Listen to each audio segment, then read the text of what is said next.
Je tiens à préciser que cette vidéo n'est que mon avis subjectif de mon expérience en tant que spectateur, et certaines choses qui sont dites dans la vidéo sont à prendre avec des pincettes. Voilà, sur ce, bon visionnage. Bon, bonjour à tous. J'avais envie de vous préparer une belle review sur le film Michael Jackson, on a un truc bien ficelé, bien écrit, mais je me suis dit que c'est mieux que je parle avec mon cœur, parce que là on va parler de mon avis, et d'un avis subjectif, qui va se baser sur les trucs que j'ai vus dans le film, qui sont quand même très objectifs. Faut se dire que quand je regarde un film, j'essaie toujours de le voir avec le plus d'objectivité possible. Vous en doutez bien que c'est pas possible de faire ça tout complètement, par de subjectivité rentre en compte dans mon avis, mais j'essaie de me dire factuellement qu'est-ce que j'ai vu dans le film et pourquoi du coup ça me plaît pas. Voilà. Bonjour à tous, aujourd'hui on va parler du film Michael Jackson, le biopic sur le roi de la pop sorti ce mercredi 22 avril 2026. Très mauvais, je l'ai trouvé très mauvais. Je vais dire les termes tout de suite, je vais me faire des ennemis en disant ça. Je vais pas me faire des amis, j'en ai rien à faire, c'est mon avis. Je pense que ce film n'est pas bon, c'est une coquille vide qui ne raconte rien. En même temps, c'est une coquille vide, elle va pas raconter grand chose, et je vais vous expliquer pourquoi. Voilà. En fait, j'avais plutôt l'impression de regarder un documentaire sur la vie de Michael Jackson, plutôt que de regarder un biopic sur qui était Michael Jackson. Parce que, si vous voulez, pour moi, Michael Jackson n'est pas devenu Michael Jackson juste parce qu'il avait une belle voix et du talent, parce qu'il faisait des belles musiques. Dans ces cas-là, on pourrait faire un biopic sur Sabrina Carpenter, par exemple. Est-ce que vous en ferez un pour autant? Je ne suis pas sûr. Pourtant, on retrouve les mêmes caractéristiques, une belle voix et des bonnes musiques. Bon, après, au niveau des bonnes musiques, ça c'est plutôt subjectif, mais voilà, c'est quand même quelqu'un de connu pour sa musique. Bref, ce que je veux dire, c'est que Michael Jackson n'est pas devenu aussi connu et ne tient pas le titre de l'album le plus vendu de tous les temps juste parce qu'il avait une belle voix et qu'il faisait de la bonne musique. Michael Jackson, c'est devenu Michael Jackson. Vous voyez ce que je veux dire? C'est pas juste un mec qui était battu par son père quand il était gamin parce qu'il voulait absolument que ses enfants réussissent dans la musique et qu'il pensait qu'à l'argent. Non, Michael Jackson avait un message de paix dans ses musiques. C'est quelqu'un qui voulait vraiment transmettre quelque chose à travers sa musique et rassembler les gens autour de la musique pour qu'il y ait la paix. Et c'est montré en aucun cas dans le film. En aucun cas dans le film, c'est montré que ces musiques ont apporté la paix. Il montre la volonté de le faire, il montre la volonté de réunir les gens, et on voit qu'il réunit des gens, mais on ne voit pas pourquoi et quel impact ça a eu après. Ça, c'est super dommage, parce que Michael Jackson n'est pas devenu Michael Jackson pour rien. Je vous jure que, en fait, vraiment, vous ouvrez Wikipédia, vous tapez Michael Jackson, vous tombez sur le film Michael Jackson. Pourquoi? Parce que c'est ce que ça raconte. On raconte la vie de Michael Jackson, d'accord, ok, c'est un biopic, vous allez me dire. Mais le biopic est censé raconter quelque chose. Quand je prends par exemple Marley One Love, Marley One Love, pareil, c'est un biopic sur un personnage quand même assez important dans la musique. Bob Marley, quoi, c'est pas n'importe qui, le mec a arrêté une guerre civile dans son pays. Même si c'est un petit pays, on s'en fiche, le mec avec sa musique, avec ses convictions, a arrêté une guerre civile. C'est pas rien, et c'est très mal montré dans le film, parce que c'est même pas montré du tout. Le seul moment que c'est un peu montré, c'est à travers des images d'archives. Et donc ça, j'ai détesté le fait qu'ils ont montré la paix qui s'est faite entre les deux camps en Jamaïque par des images d'archives. Au moins, dans Michael Jackson, ils ont eu le respect de mettre en scène tout ça du début à la fin. Essayer de faire vraiment du cinéma. Sauf qu'ils ont fait un film et pas du cinéma. Je m'explique. Faire un film en soi, n'importe qui peut le faire. T'as une caméra, tu peux faire un film. Mais faire du cinéma, c'est encore autre chose. Parce que pour faire du cinéma, il faut avoir quelque chose à raconter derrière. Qu'est-ce que tu veux raconter avec ton histoire? Parce que si tu racontes rien avec ton histoire, tu fais un film, tu filmes ton quotidien, tu fais un vlog en fait. Tu fais un documentaire, comme c'est un peu le cas avec ici Michael Jackson. Voilà, mais faire du cinéma, c'est vraiment que tu as un point de vue t'as un point de vue précis dans ta tête et qu'à partir du moment où tu poses ta caméra sur un trépied, tu montres un point de vue et tu sais l'expliquer pourquoi, mais pas en utilisant des mots, en le montrant. Tu montres le point de vue et tu le fais comprendre. Ça, c'est faire du cinéma. Sauf qu'en aucun cas, c'est montré. Alors, je dois dire, la perf, elle est présente. Hein. Ils ont très bien refait Michael Jackson. Le mimétisme est vraiment présent. Ça j'ai bien kiffé par contre. Je dois dire, je dois l'avouer, je dois l'admettre, la perf de Michael Jackson, de l'interprétation de Michael Jackson, elle est présente. Voilà, ça je peux pas mentir là-dessus. Voilà, les musiques sont bien aussi, voilà. En soi, le personnage de Michael Jackson est bien représenté. Malheureusement, le message qu'il y a derrière n'est absolument pas présent. Il est absent, il est encore l'idée de brainstorming en fait, j'ai l'impression. Parce que si vous voulez, je me suis amusé à regarder ma montre pour savoir à quel moment ça allait devenir intéressant le film. Et c'est pas parce que je m'emmerdais, hein. Parce que voilà, je suis vraiment resté devant le film et voilà, vouloir vraiment regarder ce que je voulais regarder. Au bout d'1h15 de film, c'est-à-dire les 2 tiers du film. Le film dure 2 heures. Hein. Aux 2 tiers du film, il commençait à se passer quelque chose d'intéressant. Le moment où ils sont avec le producteur, qu'ils appellent MTV pour faire diffuser Billie Jean. Voilà, ça c'est le moment intéressant. Ça c'est une petite victoire déjà, parce que c'est dit directement, MTV voulait absolument pas passer d'artistes noirs à la télé.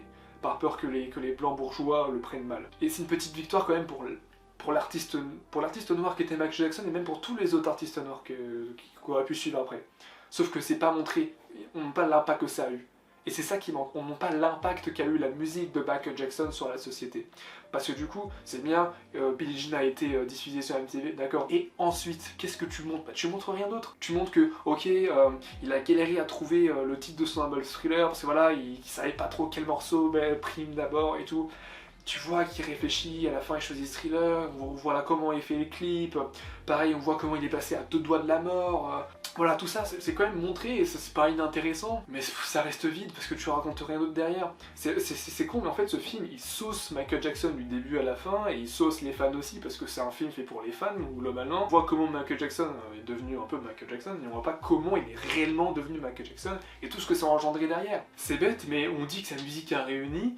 Mais dans le film, on ne montre pas comment il est mort. C'est bête à dire, mais sa mort a quand même bouleversé le monde entier. Je veux dire, j'avais 4 ans donc, quand il est mort, donc j'ai pas de souvenirs par rapport à sa mort. Mais là, je viens de faire mes recherches parce que j'étais pas sûr de comment il était mort. Et apparemment, il est mort d'une overdose, une intoxication aiguë de propofol, voilà, qui est un anesthésiant puissant qu'il utilisait à domicile comme somnifère. Du coup, on pense que c'est son médecin qui a causé sa mort, parce que c'est lui qui a administré une trop haute dose. Mais pourquoi il utilisait des somnifères? C'est pas expliqué dans le film. C'est bête à dire, mais tu vois, ça aurait été quand même intéressant qu'on voit pourquoi il a besoin de somnifères. Est-ce que c'est un homme tourmenté? Qu'est-ce qui s'est passé dans sa vie pour qu'il en arrive à utiliser un anesthésiant pour dormir? Voilà, tout ça c'est pas montré, c'est dommage. Et puis pareil, là j'ai parlé d'un autre truc. C'est bête à dire, mais arrêtez de vouloir saucer votre roi de la pop. L'affaire avec les enfants. Je dis pas que c'est vrai, j'en sais rien, je me suis pas assez documenté là-dessus, mais en entendant ça arrivait à mes oreilles. Et c'est pareil, et si c'est arrivé à mes oreilles, c'est que ça arrivait aux oreilles du monde entier aussi. Voilà, on suppose qu'il y a eu des liens avec Jeffrey Epstein, pareil, j'ai bien pas beaucoup suivi l'affaire, donc je pourrais pas m'avancer là-dessus, donc c'est vraiment à prendre avec des pincettes ce que je suis en train de dire. Mais si on a connaissance de ce genre d'affaires, pourquoi on le traite pas? Parce que c'est-à-dire que les affaires d'enfants, on le sait déjà depuis un moment, c'est pas nouveau. Les affaires Epstein, c'est nouveau, la déclassification des documents, c'est nouveau, donc encore, c'était pendant la production du film, donc on peut ne pas savoir. Mais on a connaissance quand même qu'il y a eu des trucs un peu bizarres avec les enfants, voilà, en tout cas j'ai entendu parler de ça aussi, donc ça ne m'étonnerait pas que d'autres personnes aient entendu parler. Pourquoi les gens n'en parlent pas? Pourquoi c'est pas étudié dans le film? Parce que c'est bête, mais si je prends par exemple le biopic sur Oppenheimer.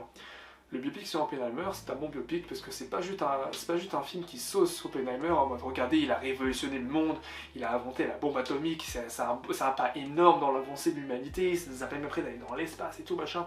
Non, on nous montre un homme on lui donne une charge énorme sur les épaules, on montre pourquoi il a été regardé dans une affaire pas possible, pourquoi ça a été des dizaines d'années de procès alors qu'on lui a juste dit fais une arme puissante s'il te plaît pour devancer les nazis.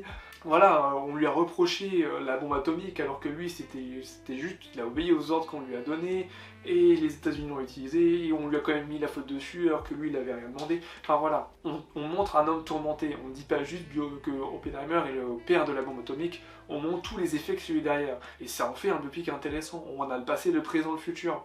On a quand même une évolution de Michael Jackson d'un point A à un point B au moins de 1966 jusqu'à 88, si je ne me trompe pas, donc on a quand même 22 ans d'existence de Michael Jackson, qui sont résumés, hein, il a fait de la bonne musique, et il voulait apporter des messages de paix. C'est bête à dire, mais il y a 2 musiques que j'aurais voulu voir dans le film, enfin 2 moments précis, c'est We Are the World, We Are the World. C'est bête, mais c'est une musique hyper forte, tu vois, en termes de ce que ça raconte. La musique raconte énormément de choses, c'est une musique forte et tout. Ma mère me la faisait écouter quand j'avais peut-être 7-8 ans. Je me souviens de la première fois où je l'ai écoutée et quand je m'en souviens encore, je reviens pas de la musique, tu vois. Je sais pas exactement le nom du concert, le nom de la tournée dans laquelle ça a été fait, ni le nom de la musique à laquelle c'est associé. Mais cette scène forte où, même si c'est une mise en scène où il y a un soldat qui vient pointer une arme à feu sur Michael Jackson et qui juste avec la main baisse l'arme, mais ça c'est hyper puissant comme message. Et pourquoi c'est pas montré? Moi je m'en fiche, je m'en fiche pas qu'il ait fait Billie Jean Thriller. Mais c'est pas le plus important dans sa vie. Et ok, il a l'album le plus vendu de tous les temps, mais allez au-delà de ça. Parce que là vraiment, vous avez juste résumé la vie de Michael Jackson à sa musique, mais pas aux effets que ça a eu derrière. Et ça, c'est super dommage dans un biopic. C'est censé quand même montrer les relèves de quelqu'un, et là, c'est pas montré. On montre juste quoi Michael Jackson est devenu le roi de la pop, il faisait de la bonne musique, les gens l'aimaient, bon, d'accord, et ensuite. Et en fait, c'est ça qui est dommage. Et en fait, ce que je trouve aussi embêtant, c'est qu'à la fin, j'avais un petit doute sur le fait qu'ils allaient faire un deuxième film, parce que il y a une phrase à la fin qui apparaît, c'est et son histoire continue. Comment ça, son histoire continue? Tu comptes faire un deuxième film, c'est ça? Pourquoi il n'est pas déjà été annoncé? Ah, t'attends quand même que de voir si le film fonctionne, donc tu veux juste faire de l'argent. À ce qu'il paraît, le deuxième film a déjà été annoncé en même temps que le premier, c'est juste que j'ai pas vu l'annonce, donc excusez-moi, je retire ce que j'ai dit ici. Deuxième supposition, c'est que sa mémoire continue de perdurer à travers les générations. Auquel cas, c'est pas faux comme phrase. Son histoire continue, c'est vrai, son histoire continue, c'est quand même intergénérationnel, je veux dire des années 60 avec les... Plutôt 70 du coup avec les Jackson 5 jusqu'à Michael Jackson dans les années 80 minimum, je compte pas jusqu'à sa mort. Toutes ces musiques voilà, ont perduré à travers les générations et continueront de perdurer à travers la génération, donc peut-être que la phrase a ce sens-là, ou deuxième sens, il va faire un deuxième film.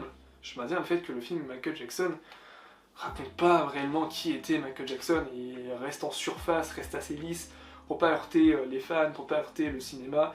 Voilà, on fait un film sur la vie de Michael Jackson, mais on met pas trop de relief, comme ça au moins tout le monde en a pour son plaisir, mais essaie pas de faire des films pour faire plaisir aux gens, fais des films parce que t'as quelque chose à raconter. Et justement, que les gens soient déçus, mais parce que t'as voulu raconter quelque chose, que les gens soient pas déçus parce que tu l'as mal fait, c'est ça le truc. Parce que encore, tu peux ne pas aimer un film parce que t'aimes pas ce que le réel raconte. Ça peut être vrai, tu vois. Mais si tu racontes rien, bah oui, les gens vont pas aimer. Alors oui, la musique était bien, la perf des acteurs était bien. J'ai un ami au Conflorent qui lui est persuadé que si tu donnes toutes les directions à tes acteurs sur comment tu veux que ce soit le film, tu auras le meilleur film possible. Je lui ai dit, t'as beau avoir les meilleurs acteurs possibles, leur donner toutes les directives possibles imaginables, avoir tout ce que tu as dans ta tête, si ton image ne raconte rien, ton film il sera juste mid. Et voilà, c'est le même cas avec Michael Jackson. Les perfs sont géniales, en soi la mise en scène n'est pas mauvaise non plus, mais l'image ne raconte rien, ce qui fait que le film est pas bon. Alors que si juste l'image racontait quelque chose, juste en voyant l'image tu dis, ok, j'interprète l'image comme ça, là le film devient déjà plus intéressant. Et t'as pas besoin d'avoir les meilleurs acteurs du monde pour faire un bon film. Tu pouvais avoir des acteurs un peu mid, voilà, qui se donnent quand même corps et âme pour produire un film. Si ton image raconte quelque chose, si l'image peut être interprétée, et ça raconte plus que le jeu de tes acteurs nous raconte quelque chose, tu auras réussi un film. Tu auras raconté quelque chose. Parce que c'est bête à dire, mais dans un tableau, je prends par exemple la peinture, voilà, l'art de la peinture. Quand un artiste peint un tableau, il ne fait pas les choses à moitié, il peint pas juste un tableau pour qu'il soit esthétiquement beau, il raconte quelque chose à travers la composition du tableau, et donc l'image raconte quelque chose. Et donc même si, admettons la peinture n'est pas la plus belle en termes de technique, si la composition raconte quelque chose, et ben ça sera vachement plus intéressant à interpréter que un tableau qui est techniquement parfait, mais qui raconte une situation banale du quotidien. Voilà, je vous le dis, essayez de pas faire des vlogs avec les biopics, racontez quelque chose à travers le biopic, montre un point de vue, montre pas toute la vie, montre un point de vue, tu vois ce que je veux dire, vous voyez ce que je veux dire? Voilà.